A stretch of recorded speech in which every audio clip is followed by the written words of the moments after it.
Halo semua, kembali lagi ke channel HMAU Krida bersama saya Nathanael Dio. Jadi pada kali ini kita akan membahas tentang BPHTB. Jadi apa itu BPHTB?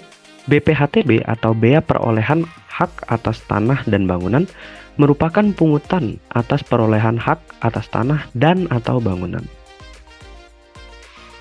Nah, BPHTB ini memiliki beberapa subjek yang menjadi subjek pajak BPHTB. Jadi, subjek pajak BPHTB adalah orang pribadi atau badan yang memperoleh hak atas tanah dan atau bangunan. Wajib pajak yang harus membayar BPHTB adalah orang pribadi atau badan yang memperoleh hak atas tanah dan atau bangunan. Berkenaan dengan hal tersebut, maka pembeli tanah atau bangunan baik pribadi atau badan yang ditunjuk dalam lelang wajib membayar BPHTB. Objek pajak BPHTB. Jadi apa saja sih objek pajaknya? Yang pertama adalah jual beli, kemudian ada tukar menukar, hibah atau wasiat, waris, penunjukan beli dalam lelang, penggabungan usaha, peleburan usaha, pemekaran usaha, dan yang terakhir ada hadiah. Nah, jadi ada beberapa hal juga yang dikecualikan dari BPHTB. Yang pertama ada perwakilan diplomatik atau konsulat. Yang kedua ada negara untuk penyelenggaraan pemerintah. Yang ketiga ada badan atau perwakilan organisasi internasional. Yang keempat ada orang pribadi atau badan yang kena konversi hak karena perbuatan hukum lain dengan tidak adanya perubahan nama. Yang kelima ada orang pribadi atau badan yang kena wakaf. Yang keenam ada orang pribadi atau badan yang digunakan untuk kepentingan ibadah. Dan yang terakhir ada objek pajak tertentu. Nah, jadi kapan saja sih saat terutangnya? Yang pertama pada saat jual beli. Pada saat jual beli, saat terutang BPHTB-nya adalah pada saat akte dibuat. Yang kedua ada tukar menukar. Pada saat tukar menukar, saat terutang BPHTB terjadi pada tanggal dibuat dan ditandatangani ini akta. Yang ketiga ada hibah. Di saat hibah, saat terutang BPHTB-nya ada di tanggal dibuat dan ditandatanganinya akta. Yang keempat ada waris.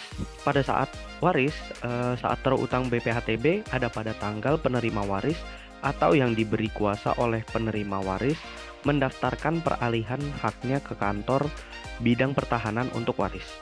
Yang terakhir ada lelang. Pada saat lelang, saat terutang BPHTB-nya adalah pada tanggal penunjukan pemenang lelang. Nah, jadi ada satu contoh soal nih untuk BPHTB kali ini. Jadi soalnya adalah Pak Nathan mendapat warisan dari Bapak berupa tanah beserta bangunan di Jogja dengan nilai pasar sebesar 800 juta. Adapun menurut NJOP, harga jumlah tersebut adalah 1 miliar.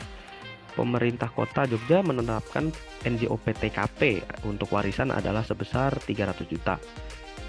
Nah, karena NJOP lebih besar daripada NPOP, maka nominal tersebutlah yang akan dipakai. Dengan demikian, cara menghitung BPHTB-nya adalah sebagai berikut. Nah, ini dia jawabannya guys. Jadi BPHTB caranya adalah 5% dikali dengan NJOP dikurangi NJOP TKP.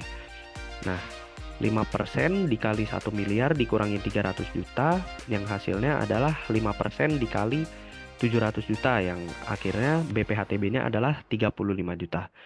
Namun, ada satu catatan yang perlu dilihat, perhitungan di sini tidak terhenti di sini saja guys. Jadi dalam PP nomor 111 tahun 2000 tentang pengenaan bea perolehan hak atas tanah dan bangunan karena waris dan hibah wasiat, BPHTB terutang pada warisan hanya sebesar 50% dari hasil perhitungan. Nah, saat terutang dari BPHTB ini adalah pada saat wajib pajak membayarnya guys. Jadi pada saat sudah ditentukan 35 juta, disitulah saat terutang BPHTB tersebut guys. Oke, ini adalah sumber yang saya dapatkan untuk menyampaikan materi tentang BPHTB. Dan materi dari saya pada kali ini, terima kasih.